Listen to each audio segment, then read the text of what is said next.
I'm not gonna lie, this is a very disappointing report for me, anyways, as somebody who's looking at the gaming industry. I'm looking at finances. Ubisoft Massive made a game that pretty much changed my entire life. The one game that made me pick up a microphone and say, I'm going to talk about a video game on YouTube and, to the public and put myself out there, was a game that was developed by this studio. Now, some of you are new to the Video Game Fight School channel. This is not my first rodeo on YouTube. I have dedicatedly, covered Tom Clancy's The Division 1 and Division 2 for many, many years on a separate YouTube channel. So this particular studio is one that really does hold a special place for a lot of gamers that I do know and myself. I mean, yes, it's not been a smooth relationship. I'm not saying that we've been fawning over the division all these years. No, I'm not gonna sit there and BS you guys like that, man. It's been a love-hate relationship. It's been a big tussle, frustrations all over the place. But honestly, it's a game that has everything that you're looking for, and many things you're not looking for at the end of the day. But this particular story to me is one that spells very interesting at the end of the day. Star Wars Outlaws has sold just 1 million copies in the month since it launched. The first thing I want to say is when we have a video game with a Monkey King beating on other animals with swords, that's basically done inside of a mountain, doing 20x of a Star Wars game, we are cooked. Like, there is no way, there is no world where anybody thinks that this is actually something that should be normal. Does that make sense? Black Myth Wukong has sold 20 million copies since its launch. During its first month, actually, it sold 20 million copies. Ladies and gentlemen, I don't know how else to say that that's an impressive stat, other than that is a freaking impressive stat. But in the case of Star Wars Outlaws, we don't see that. Now, Black Myth Wukong was not buggy at launch for a majority of people. There may have been people who experienced bugs. Black Myth Wukong had performance challenges, not saying that the game was 100% perfect, but we saw a similar thing with Elden Ring nonetheless. But even Elden Ring, it took it a while before it hit its 20 million stride. But Wukong went nuts. Now, granted, there is a huge lore aspect of the game itself. Like this is a game that's telling a story that's very, very popular in the area that it is. Star Wars is almost in the same category. It's just not as old, right? But Star Wars is huge. It's American folklore. I mean, should I say folklore? American fiction, fan fiction, whatever you want to call it. Star Wars Outlaws was plagued by issues at launch. This is written by Grant Taylor Hill for Insider Gaming, of which led Ubisoft to make drastic tweaks. It wasn't well received by the general market, and gamers worldwide have been giving it pretty low scores. It comes as no surprise to learn that the entire month on the shelf, Star Wars Outlaws has sold just 1 million copies. It's not as many sales as Ubisoft expected. Who would have expected a Star Wars game to sell 1 million? Which explains the recent comments about the game's performance proving softer than expected. It's also partly why Assassin's Creed Shadow was considerably delayed. If Assassin's Creed Shadows was doing things differently, it would not have needed a delay. Assassin's Creed is a moneymaker. That's a whole different conversation. Being pushed back to November 2024, from November to February 2025, I guess is what it meant to write. Insider Gaming hasn't been able to learn what the expected sales figures was for Outlaws, but we've secured the current sales figures from sources close to the game. At the time of writing, Star Wars Outlaws has just ticked over 1 million in sales worldwide. Do you guys know that reports are coming out that Assassin's Creed Shadows pre-orders are about 7% of what Valhalla's pre-orders were? Something's going down, people. This is not a joke anymore. It's a very, very interesting change that's going on in the gaming industry. Again, Assassin's Creed, which usually sells easy 10 million copies, cannot do 7% of the sales of Valhalla around the same period of time.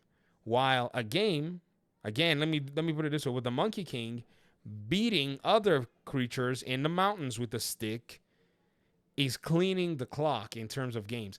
To the point where reports are now going around that Western games journalists are actually, or IGN, I guess I won't put it that way, IGN, the reports, are accusing IGN of fudging results of awards based on vote tallies and all kinds of crazy stuff going on to knock this game away from its ranking as one of the top favored games.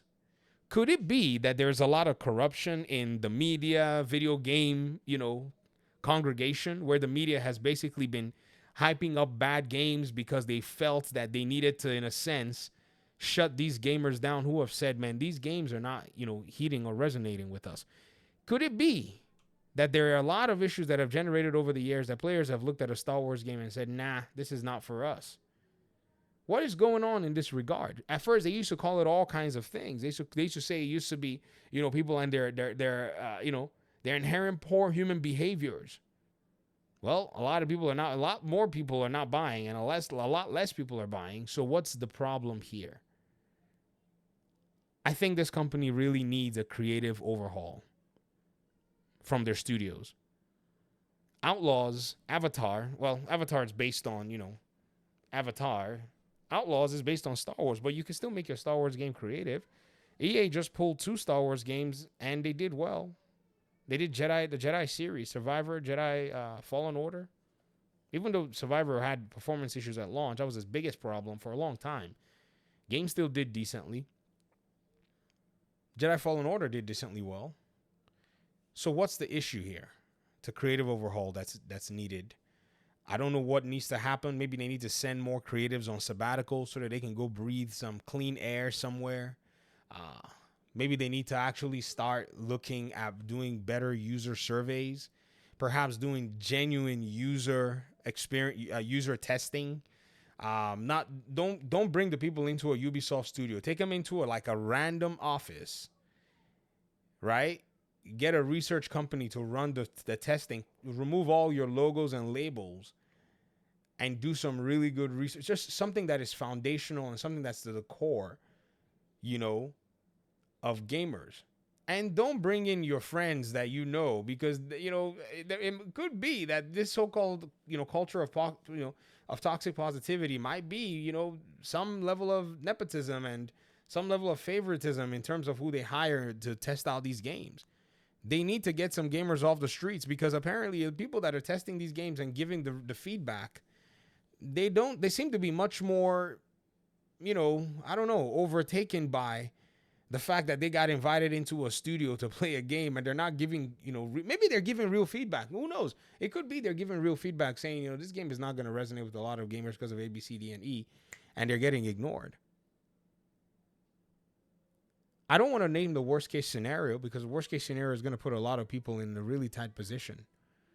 But it seems to me something is really, really interesting along the lines of this whole conversation, to the point where I just can't believe the numbers that I'm seeing. This is indie game numbers. That's crazy. Let's look at this one. Look at this particular report here. To put that into perspective, we reported in January 2024 that 3 months after Assassin's Creed Mirage had hit the market, it had secured 5 million sales.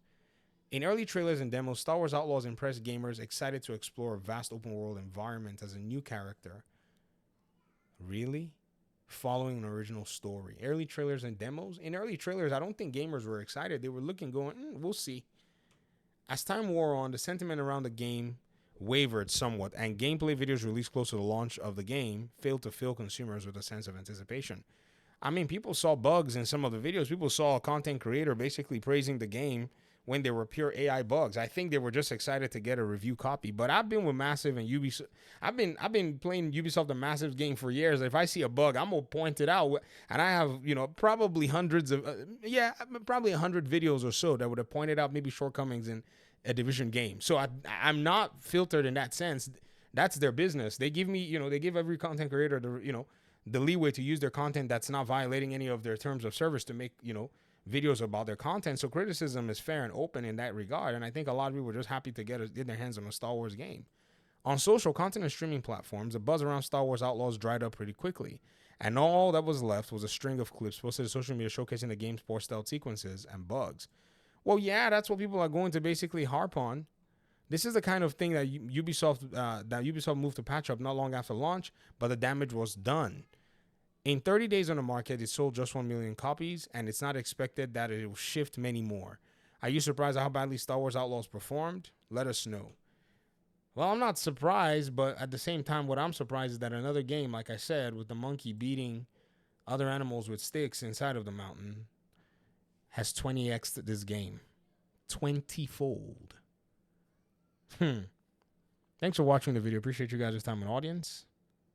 Let me hear your thoughts in the comment section. Peace out.